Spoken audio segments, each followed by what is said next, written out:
It's a car that's built in Korea and sold in Canada, but not in the United States. The Hyundai Stellar. So why test a car that you can't buy here? Well, for a couple of good reasons. For one thing, MotorWeek has a lot of viewers in Canada, so we thought we'd test a car for our friends up north. We also wanted to give everyone a better idea of how the Koreans build their cars and what they have in mind for all of North America. So here's the Hyundai Stellar, a car only some of you can get here from there. Introduced to Canada almost 2 years ago, the Stellar is Hyundai's Highline luxury model. This full-tilt GSL sells for 11,495 Canadian dollars, or about 8,500 in US dollars. For that, you get a body design by Italy's Giugiaro, which sits on a 102-inch wheelbase, or 2,556 millimeters for you folks from the Great White North. So the Stellar is about the same size as a Chevy Cavalier. But we found it's not quite as big on the inside as other cars in its class, for one good reason: it's rear drive, unlike most smaller cars these days. So that solid rear axle takes up some passenger room. Hyundai tries to make up for that with things like these three-point belts and durable cloth upholstery in the non-folding rear seat. The driver's seat is also comfortable, if small, with an adjustable lumbar area and plenty of support all round. The list of positives doesn't stop there. The Stellar GSL has power windows as standard for both front and rear. We could complain that the rear windows don't go all the way down, but then we just have to tell you about the power control for the mirrors, safety child locks, a remote release for the gas door, and on, all standard. So is a full-size spare tire, which may or may not be good, since the Stellar has just under 13 cubic feet of trunk space. That's shy of what we expect on a car this size, but it still took 2 3-seaters side by side. The liftover sill is high, though. Now, that may not count as a big flaw, but here's one that really bothers us. The dash has a shiny look to it, as if it's molded from the kind of plastic used for making toy model cars.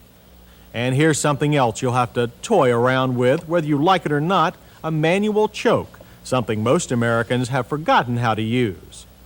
But no one will forget this tachometer's red line. It's 2,000 RPM long. We have to say, though, everything on the dash was rattle-free, and we like the complete instrumentation. And here's what makes those needles turn: a 1.6-liter overhead cam 4-cylinder. Like the 1.5-liter in the Excel, this one was designed by Mitsubishi in Japan and built by Hyundai in Korea. The little carbureted 4-cylinder only makes 73 horsepower, which isn't a whole lot for a car this size. So a trip from 0 to 60 miles per hour takes 13.1 seconds, or 0 to 100 kilometers per hour in 13.6 seconds. It's still reasonable. As for the Stellar's brakes, they were unremarkable, and if you think about it, that's a pretty good thing to say. From 55, stops averaged 130 feet, or from 100 kilometers, it would be 46 meters.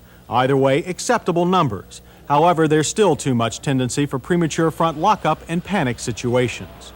As for handling, well, we'll put it politely and say the Hyundai has a vintage feel. That's because of its vintage suspension design with that solid rear axle. There is lots of push at the front end, and body roll is consistent with its soft springs. On the other hand, they give the Stellar an extremely smooth ride for its class, which helps on the unpaved roads in Korea and in the Northwest Territories. Tar strips and ruts are soaked up easily, and there's minimal jerking of the steering wheel when you hit bumps in the road surface. If you're trying to avoid bigger obstacles, the Stellar again is competent, though not outstanding. As for another practical matter, fuel economy, it's high. We recorded 32 miles per gallon, or about 7.5 liters per 100 kilometers. Since this was a Canadian car, it did not have U.S. emission equipment. That can increase fuel use. The Stellar also runs on leaded gas. But Hyundai has already proven that it can adapt economically to the U.S. We have the successful Excel, so we'll give a good mark to the Stellar, too. Also, it made a hit with us because of its very high level of standard equipment and luxury features. That's even more important since it all comes for the Stellar's modest price, and that includes a very smooth ride.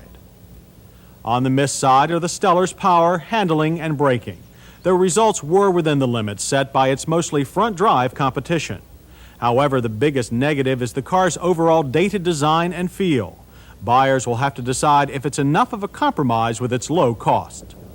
But consider the standard features and production quality of the Stellar. Then imagine the kind of small luxury sedan Hyundai could build if they had a modern chassis on which to base it. Well, insiders at Hyundai tell us that's exactly what's going to happen.